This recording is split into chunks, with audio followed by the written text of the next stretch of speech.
Ready for action? Welcome to my YouTube channel, Cine Short. आज मैं Harry Potter और philosopher stone की कहानी समझाने जा रहा हूँ। कहानी की शुरुआत में हमको दिखाया जाता है अल्बस डम्बलाडोर, मिनर्वा मैगोनागल और रुबेयस हैग्रिड, जो Hogwarts school of witchcraft and wizardry के प्रोफेसर हैं। एक अनाथ बच्चे हैरी पॉटर को उसके केवल जीवित रिश्तेदारों डर्सली परिवार के पास छोड़ देते हैं। 10 साल बाद हैरी डर्सली परिवार के साथ एक बेतहाशा जीवन जी रहा होता है और एक पारिवारिक यात्रा के दौरान अनजाने में एक दुर्घटना का कारण बनता है। इसके बाद उसे उल्लिखित पत्रों के माध्यम से अनचाहे संदेश प्राप्त होते हैं। आखिरकार हैग्रिड फिर से प्रकट होते हैं और हैरी को बताते हैं कि वह वास्तव में एक जादूगर है और उसे हॉगवर्ट्स में प्रवेश दिया गया है। हालांकि डर्सली परिवार इसका विरोध करता है। हैग्रिड हैरी को डायगॉन एली खरीदारी करने के लिए ले जाते हैं, जहां वह अपनी जादूगरी की आपूर्ति जैसे कि यूनिफॉर्म, छड़ी और एक पालतू उल्लू हेडविग को अपनी जन्मदिन की उपहार के रूप में खरीदता है। हैग्रिड हैरी को उसके अतीत के बारे में जानकारी देता है। हैरी 2 जादूगरों का अनाथ पुत्र है, जिनकी मृत्यु लॉर्ड वोल्डेमॉर्ट के हाथों एक घातक शाप से हुई थी, और हैरी एकमात्र जीवित व्यक्ति था जो इस त्रासदी से बच निकला। यही कारण है कि वह जादूगरों की दुनिया में बॉय हु लिव्ड के नाम से प्रसिद्ध हो गया है। इसके बाद हैग्रिड हैरी को किंग्स क्रॉस स्टेशन पर लेकर जाते हैं, जहां से वह हॉगवर्ट्स के लिए ट्रेन में सवार होता है। ट्रेन में यात्रा करते हुए हैरी की मुलाकात रॉन वीसली और हरमाइनी ग्रेंजर से होती है। वह ड्रेको मल्फॉय से भी मिलता है, जो एक संपन्न जादूगर परिवार से है और बाद में हैरी का सबसे बड़ा प्रतिद्वंदी बनता है। स्कूल में सभी छात्र ग्रेट हॉल में इकट्ठा होते हैं, जहां हैरी और अन्य पहले वर्ष के छात्रों को सॉर्टिंग हेड द्वारा 4 घरों ग्रिफिंडोर, हफलपफ, रेवेनक्लो और स्लाइथेरिन में से एक में बांटा जाता है। हैरी को ग्रिफिंडोर में डाला जाता है, जहां रॉन और हरमाइनी भी शामिल होते हैं।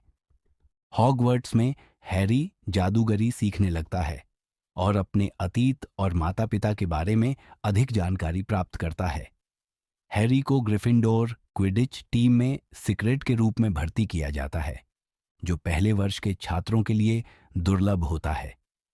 एक रात स्कूल में घूमते हुए हैरी और उसके दोस्त एक विशाल 3 सिर वाले कुत्ते फ्लफी को स्कूल के प्रतिबंधित क्षेत्र में पाते हैं। बाद में उन्हें पता चलता है कि फ्लफी दी फिलोसोफर का पत्थर गार्डिंग कर रहा था, जो एक ऐसी वस्तु है जिसे प्राप्त करने वाला व्यक्ति अमरता पा सकता है। हैरी को संदेह होता है कि पोशंस के शिक्षक सेवरस स्नैप पत्थर को प्राप्त करने की कोशिश कर रहे हैं, ताकि वह वोल्डेमॉर्ट को शारीरिक रूप से फिर से जीवित कर सके। हैग्रिड से यह जानकर कि फ्लफी संगीत सुनने पर सो जाता है, हैरी, रॉन और हरमाइनी यह तय करते हैं कि वे स्नैप से पहले पत्थर को ढूंढ लेंगे, लेकिन वे यह पाते हैं कि फ्लफी पहले से ही सो चुका है। फ्लफी से बचने के बाद उन्हें कई सुरक्षा उपायों का सामना करना पड़ता है, जिनमें एक खतरनाक पौधा डेविल्स स्नेयर, एक कमरे में भयंकर उड़ते हुए चाबियों का झुंड और एक खतरनाक जीवन आकार का जादूगरों का शतरंज खेल शामिल है। इन सबको पार करने के बाद हैरी को पता चलता है कि वह defence against the dark arts के शिक्षक प्रोफेसर क्विरल था, जो पत्थर को प्राप्त करने की कोशिश कर रहा था, और यह भी पता चलता है कि स्नैप ने हैरी की रक्षा की थी। प्रोफेसर क्विरल अपना तुर्बन हटाता है और वोल्डेमॉर्ट को अपनी पीठ पर एक कमजोर रूप में प्रकट करता है, जो एक जादू से उस पर निर्भर होता है, जैसा कि प्रोफेसर डंबलडोर ने बताया था। हैरी के पास अब पत्थर होता है। वोल्डेमॉर्ट हैरी को पत्थर देने के लिए मनाने की कोशिश करता है। ये वादा करता है कि वह उसके माता पिता को फिर से जीवित कर देगा।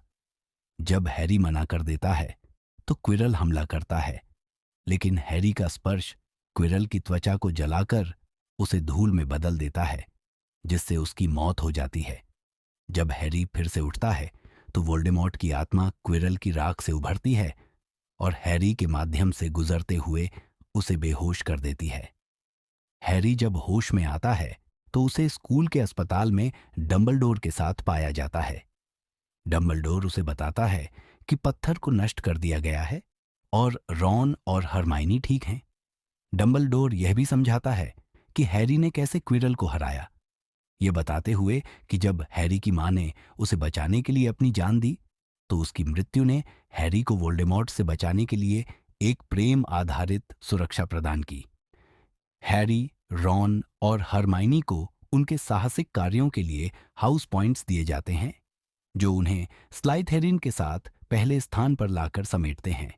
हालांकि नेविल लॉन्गबॉटम को 10 अंक मिलते हैं क्योंकि वह अपने दोस्तों को रोकने की कोशिश करता है, जिससे ग्रिफिंडोर को पर्याप्त अंक मिलते हैं और वह हाउस कप जीतता है। हैरी गर्मी की छुट्टियों के लिए घर लौटता है और उसे अब हॉगवर्ट्स में एक असली घर मिल चुका होता है,